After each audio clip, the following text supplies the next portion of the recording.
Everyone, welcome to our channel MAPS students. आज हम read करेंगे आपकी बुक हनी ड्यू का lesson number 6। This is Jody fawn का पार्ट सेकंड। तो आइए शुरू करते हैं। Jody gave himself over the thoughts of the fawn.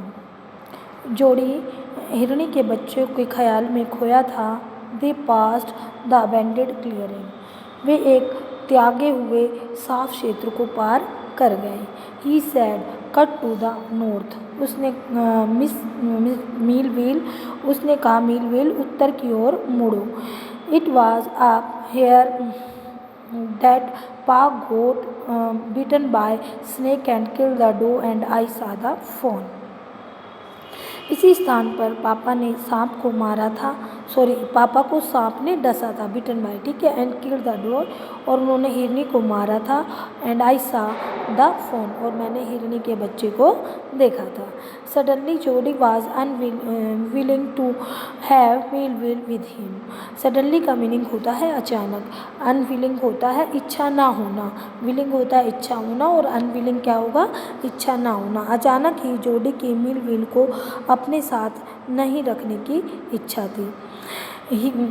If the fawn was dead, अगर हिरनी का बच्चा मर गया होगा, और कुड नॉट बी फाउंड, या नहीं मिले, he could not have his disappointment seen. Disappointment का मीनिंग होता है हताशा होना, ठीक है। यदि मान लो उसे हिरनी का बच्चा नहीं मिला या उसे नहीं खोज पाया, तो वह अपनी निराशा उसे दिखा नहीं सकता था। And the fawn was if the fawn was there, अगर हिरनी का बच्चा उसे वहाँ मिल गया, the meeting would be so lovely and so secret that he could not endure to share it. और अगर उसे हिरनी का बच्चा मिल गया तो जो उसकी मीटिंग है वो इतनी प्यारी और गुप्त होगी कि वो उसे बांटना नहीं चाहता था। He said it's not far now but the scrub is very thick for a horse. उसने कहा कि ये अब दूर नहीं है, लेकिन घोड़े के लिए ये झाड़ियाँ बहुत घनी हैं। आई can make it on foot, और मैं पैदल ही चला जाऊँगा। ये किसने कहा बच्चों? जोडी ने। किससे कहा? मीलवील से। क्यों कहा था? क्योंकि वो उसे साथ रखना नहीं चाहता था। क्यों नहीं साथ रखना चाहता था? क्योंकि उसे ऐसा लग रहा था कि अगर उसे हिरनी का बच्चा नहीं मिला तो वो अपनी हताशा को मीलवील को नहीं दिखा पाएगा, और अगर हिरनी का बच्चा उसे मिल जाता है तो वह जो उससे मीटिंग है वो इतनी प्यारी और सीक्रेट होगी कि वो उसे शेयर करना नहीं चाहता है। इसीलिए उसने क्या कहा? इट्स नॉट फॉर नाउ, अब दूर नहीं है। The scrub is very thick. Scrub means होता है झाड़ियाँ। ये बहुत जो झाड़ियाँ हैं वो बहुत घनी हैं। एंड फॉर हॉर्स, घोड़े के लिए। I can make it on foot, और मैं पैदल ही चला जाऊँगा। But I am afraid to leave you boy.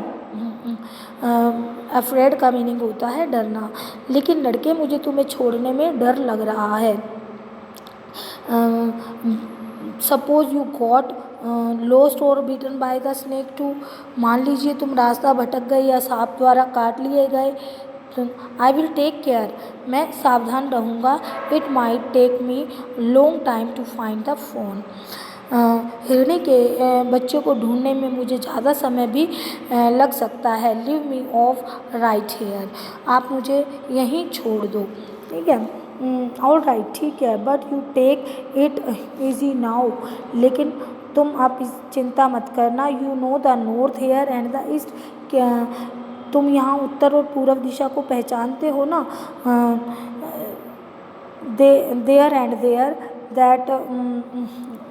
That tall pine makes a bearing.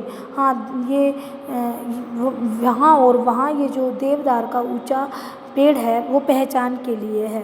So long, इतनी दूर। So long Millwheel, I am obliged, इतनी दूर मीलवील, मैं कृतज्ञ हूँ, ठीक है। He waited for the sound of the hooves to end then cut to the right. उसने खुरों की ध्वनि की जो समाप्त होने की आवाज़ थी उसकी प्रतीक्षा की।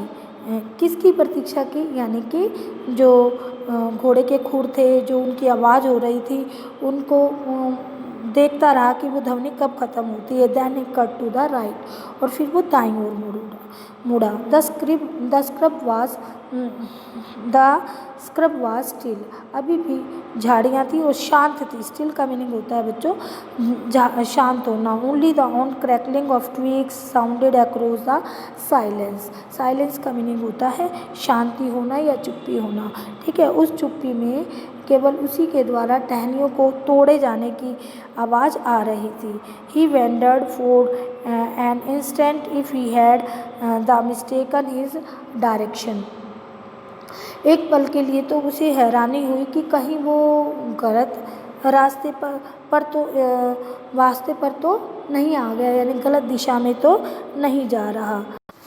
Then a buzzard came in front of him and flapped into air. तभी उसके सामने एक गिद्ध उठा। बजर्ड का मीनिंग होता है गिद्ध। गिद्ध पक्षी उठा and flapped into the air, और अपने पंख हवा में फड़फड़ाने लगा। फ्लैप मीन्स होता है फड़फड़ाना, ठीक है।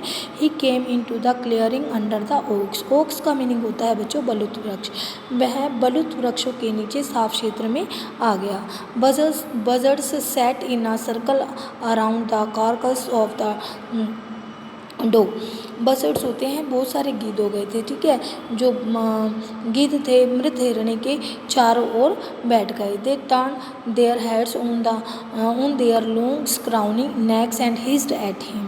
वे अपनी लंबी पतली गर्दनों पर से अपने सिर को हिला रहे थे और उस पर फुंकार रहे थे। हिस्ड का मीनिंग होता है फुंकारना। He throw his bow at them and flee into an adjacent tree.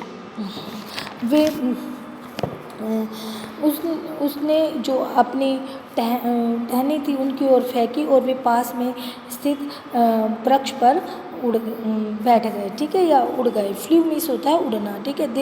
The sand show large cat prints. जो रेत थी, सैंड का मीनिंग होता है रेत होना, ठीक है। रेत पर लंबे लंबे बिल्लियों के निशान थे, यानी शेरनियों के निशान थे। But the big cats killed fresh, लेकिन जो शेरनियाँ होती हैं वो ताज़ा मांस खाती हैं। And they had left the doe to the carrion birds, इसीलिए उन्हें हिरनी का सड़ा हुआ मांस खाने वाले पक्षियों के लिए छोड़ दिया था। He parted the grass at the place where he had seen the fawn. अब उसने उस स्थान से घास को हटाया जहाँ पर उसने हिरनी के बच्चे को देखा था। It did not seem possible, यह उसे संभव दिखाई नहीं दे रहा था। That it was only yesterday, क्योंकि वह केवल कल की बात हो। It did not the fawn was not there, हिरनी का बच्चा वहाँ नहीं था। ही सर्कल द क्लियरिंग, उसने साफ भूमि का चक्कर लगाया। देयर वॉज नो साउंड, वहाँ कोई आवाज़ नहीं थी। नो साइन, कोई चिन्ह नहीं थे। The buzzards clacked their wings impatient to return their business. जो गिद्ध थे मांस खाने के लिए लौटने को अधीर थे। इम्पेशेंट का मीनिंग होता है बच्चों अधीर होना, और रिटर्न होता है वापस होना, ठीक है। वो मांस खाने के लिए लौटने को अधीर थे और अपने पंखों को फड़फड़ा रहे थे, ठीक है। ही returned to the spot where the fawn had emerged and dropped on for studying the sand and for the small hoof prints. वह उस स्थान पर लौट आया जहाँ हिरनी का बच्चा उसे दिखाई दिया था। वह जमीन पर सरपट लेटकर छोटे छोटे खुरों के निशान खोजने लगा। The night's rain had washed away all the tracks